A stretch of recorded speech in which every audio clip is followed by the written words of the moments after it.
నా పేరు Vemula Maraiah, Telangana auto union రాష్ట్ర అధ్యక్షుడిని. ఈరోజు రాత్రి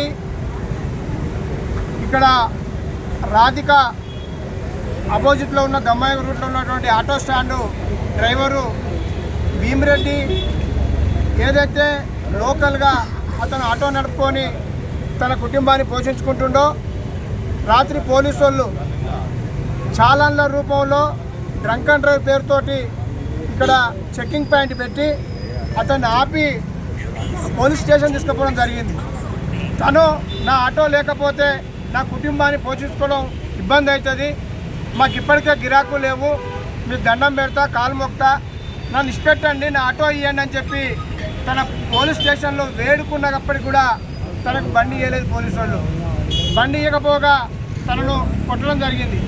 ఎమ్మటే మనస్తాపానికి గురైనటువంటి డ్రైవరు పక్కన ఉన్న పెట్రోల్ బంక్లో పెట్రోల్ తీసుకొని అక్కడే పోసుకొని కాల్చుకోవడం జరిగింది. మరి రాత్రి గాంధీ హాస్పిటల్లో తన ప్రాణాలు కోరడం జరిగింది. మరి పోలీసులు తన కుటుంబానికి కానీ ఇక్కడ స్థానిక ఆటో డ్రైవర్లకు కానీ మరి స్థానిక ఎస్ఐకి మొత్తం సమాచారం ఉంటుంది. ఎస్ఐ పట్టుకపోయిండు, ఎలాంటి సమాచారం ఇవ్వకుండా రాత్రి మొత్తం వాళ్ళే హాస్పిటల్ దగ్గర పోలీసులు ఉండి చనిపోయిన తర్వాత ఇక్కడ స్థానిక ఆటో డ్రైవర్లకు సమాచారం ఇచ్చారు, వాళ్ళ ద్వారా కుటుంబానికి సమాచారం ఇచ్చారు. అంటే ఇంత దుర్మార్గమైనటువంటి పాలన ఈ రాష్ట్రంలో జరుగుతుంది. ఆటో డ్రైవర్లు ఇప్పటికే వందలాది మంది రాష్ట్ర వ్యాప్తంగా గిరాకు లేక ఆత్మహత్యలు చేసుకుంటే నేరుగా ఈ పోలీసులే హత్యలు చేసిర్రు. ఇది పోలీసుల హత్య, ఇది ప్రభుత్వం హత్య. ఆటో డ్రైవర్లు అంటే మరి రేవంత్ రెడ్డికి ఇంత కక్ష ఉంది, ఎందుకో మాకు అర్థమవుతలేదు. కాబట్టి ఆ కుటుంబాన్ని మొదటిగా ప్రభుత్వం ఆదుకోవాలి, స్వయాన ముఖ్యమంత్రి స్పందించాలి. ఈ రాష్ట్రంలో హోమ్ మినిస్టర్ లేక పోలీసులు ఇష్టారాజ్యంగా ఇప్పటికి కూడా వాళ్ళ కుటుంబాన్ని దగ్గరకు వస్తలేరు. వాళ్ళు ఎంతసేపు పక్కకి రండి మాట్లాడదాం, పక్కకి రండి మాట్లాడదామని సిఐ అంటుండు.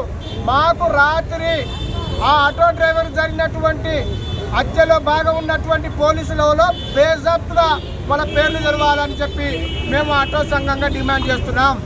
ఆ జరిగినటువంటి హత్యకు ప్రయత్నం చేసి గుంజుకుపై కొట్టినటువంటి పోలీసు అధికారిని వెంటనే ఈ ప్రభుత్వం సస్పెండ్ చేయాలని కోరుతున్నాం. ఇక్కడ వందలాది మంది ఆటో డ్రైవర్లు తన కుటుంబాలను పోషించుకోనికి రాత్రి పగలు ఆటో నడుపుకొని కడుపు కట్టుకొని బతుకుతున్నటువంటి ఆటో డ్రైవర్ల మీద ఇష్టాసారంగా ఇలా చాలనలు వేస్తున్నారు.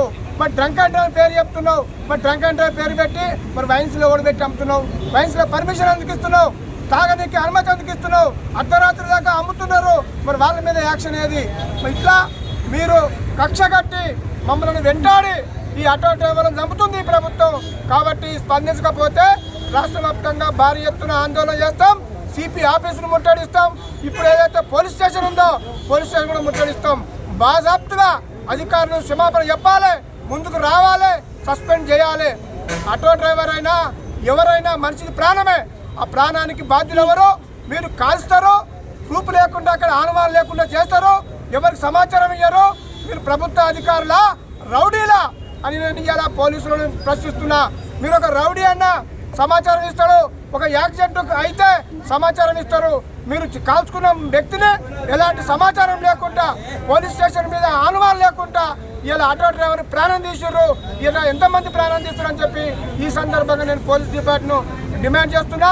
తక్షణమే పోలీసు అధికారులు సస్పెండ్ చేయాలా, ఎమ్మటే ఆ కుటుంబాన్ని ఆదుకొని వాళ్ళకు నష్టపరిహారం కట్టాలి, వాళ్ళకి ఏదైతే వాళ్ళ కుటుంబానికి ఆర్థిక సాయం అందించాలని చెప్పి ఈ ప్రభుత్వాన్ని ఆటో యూనియన్గా ఆటో సంఘంగా మేము డిమాండ్ చేస్తున్నాం.